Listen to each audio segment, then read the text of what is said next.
नमस्कार, मैं भूपेंद्र पटवा, एकता न्यूज में आपका स्वागत है। चलते हैं खबरों की ओर। खाद की कालाबाजारी को लेकर भाजपा किसान मोर्चा ने कलेक्टोरेट में प्रदर्शन किया। नेताओं ने कहा कि छत्तीसगढ़ सहित धमतरी जिले में भी किसान खाद की किल्लत से परेशान हैं। किसानों को दोगुने और तिगुने दाम पर खाद की खरीदी के लिए बाध्य किया जा रहा है। सहकारी समितियों में जिन किसानों द्वारा कर्ज लिया जाता है, सिर्फ उन्हीं किसानों को उचित मूल्य पर खाद दिया जा रहा है, लेकिन जिन किसानों द्वारा कर्ज नहीं लिया जाता, वे किसान पूरी तरह से निजी दुकानों से खाद लेने मजबूर हैं। इसी का फायदा कृषि केंद्र संचालक उठा रहे और ऊंचे दामों पर खाद की बिक्री कर रहे हैं। भाजपा किसान मोर्चा ने चेतावनी दी है कि सप्ताह भर के भीतर यदि साख समितियों में खाद की पर्याप्त आपूर्ति नहीं की गई तो 25 जुलाई को मोर्चा द्वारा छत्तीसगढ़ की समस्त समितियों में तालाबंदी कर अपना विरोध दर्ज कराएंगे। इस दौरान भाजपा किसान मोर्चा द्वारा कलेक्टोरेट परिसर में मुख्यमंत्री के नाम ज्ञापन और मांग पत्र भी सौंपा गया।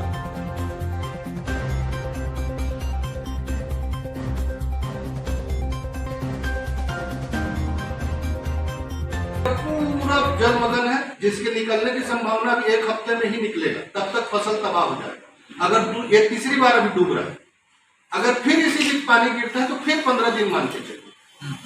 तो ये सामान्य सी बात नहीं है।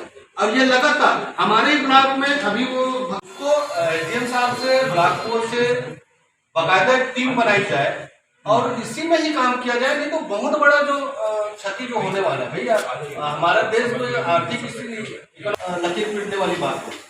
और इस मामला में बताइए ना, निगम यहाँ तक कि बाईपास में किसी पर बार बार मैं उस चीजों के संबंध में कलेक्टर साहब से भी। आज हम लोग भारतीय जनता पार्टी किसान मोर्चा जिला धमतरी की ओर से जो किसानों की जो समस्या है, खाद डीएपी, खास करके डीएपी खाद की कमी और किल्लत बनी हुई है पूरे सोसाइटी में। आज सोसाइटी में किसान चक्कर लगा रहे हैं, लेकिन वहाँ डीएपी खाद नहीं मिल पा रहा है। तो उसी को लेकर के हमारे राष्ट्रीय और प्रदेश नेतृत्व के आह्वान पर आज हम लोग कलेक्टर साहब को ज्ञापन सौंपने आए हैं। अगर एक हफ्ते के अंतर्गत पूरे सोसाइटी में अगर डीएपी खाद या समस्त प्रकार की खादों की आपूर्ति नहीं किया जाता है तो आने वाले 26 जुलाई को पूरे धमतरी जिला के प्रत्येक सोसाइटी में तालाबंदी का कार्य भारतीय जनता पार्टी किसान मोर्चा के द्वारा किया जाएगा। इनके साथ साथ में हमारे जो सेमरा के किसान आए हुए हैं, वहाँ 2 राइस मिलों के द्वारा जो अवैध रूप से पर्दा का निर्माण कर चुका है, बाउंड्री वॉल का निर्माण कर दिया, जिससे वहाँ से जो खेत से जो पानी निकलना चाहिए वह पानी की निकासी पूर्ण रूप से बंद हो चुकी है। वहाँ के कम से कम 200 से 250 एकड़ का जो खेत है वह पूरी तरह से जलमग्न हो गया और वहाँ जो धान लगाया था वह सड़ने की स्थिति में आ गए हैं। इन सब मांगों को लेकर के आज हम सब जिलाधीश महोदय को ज्ञापन सौंपने के लिए आए हुए हैं। आज भारतीय जनता पार्टी के किसान मोर्चा के द्वारा पूरा प्रदेश में खाद की जो किल्लत है और खाद की जो कालाबाजारी है उस संबंध में ज्ञापन देने सरकार मुख्यमंत्री के ज्ञापन देने आए थे कि ये जो सरकार है, आग लगने पर कुआं खोदने वाली सरकार।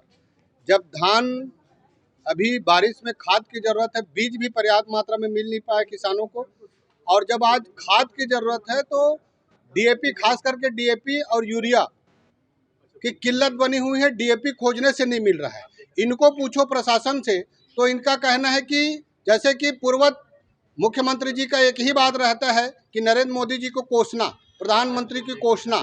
ये जब भी पूछो हर एक इनके अधिकारियों के द्वारा, नेताओं के द्वारा, इनके मंत्रियों के द्वारा यही जवाब दिया जाता है कि केंद्र सरकार को हमने मांग रखी थी, उनके द्वारा नहीं दिया गया।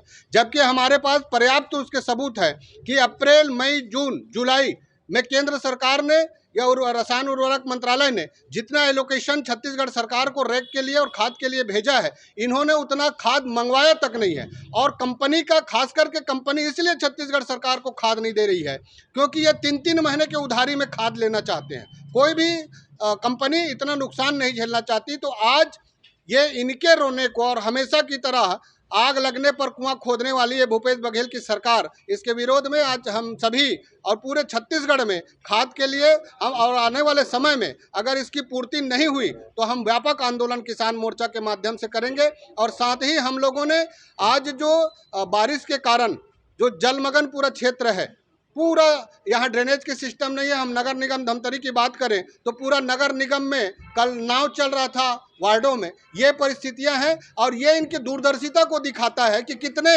निगम और प्रशासन दूरदर्शी हैं कि भरे बारिश में नगर निगम धमतरी में नाली निर्माण का काम चल रहा है। जितने भी ड्रेनेज हैं 3 से 4 जगह से पानी ड्रेनेज होता है, वो सभी ड्रेन को अतिक्रमण के माध्यम से और जितने भी अवैध प्लाटिंग के माध्यम से। इनका कहना है कि बारिश ज़्यादा हुई है, बारिश ज़्यादा हुई है इसके मतलब अगर डैम बना हुआ है, गंगरेल डैम बना है, बारिश ज़्यादा होती है तो उसको खोलने की व्यवस्था, समुचित व्यवस्था होती है कि आपातकाल में क्या परिस्थितियाँ होंगी। आज नगर निगम के द्वारा उनको मालूम है कि कहाँ कहाँ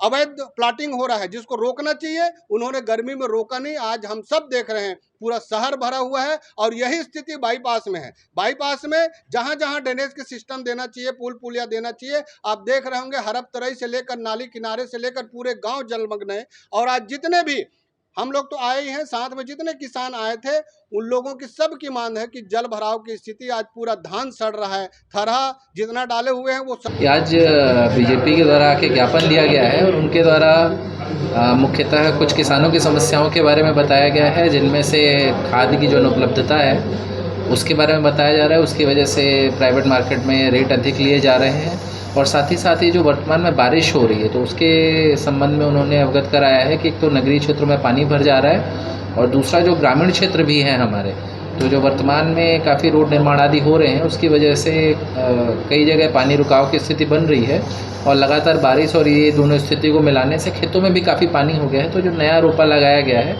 उस सब के भी सड़ने की नौबत आ गई है, ऐसा उनके द्वारा अवगत कराया गया है।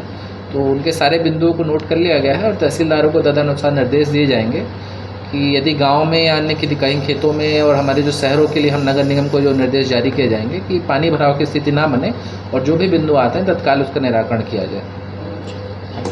एकता न्यूज़ में आज बस इतना ही। अगले बुलेटिन में फिर मिलेंगे, तब तक के लिए नमस्कार। एकता न्यूज़ में आज बस इतना ही। अगले बुलेटिन में फिर मिलेंगे, तब तक के लिए नमस्कार।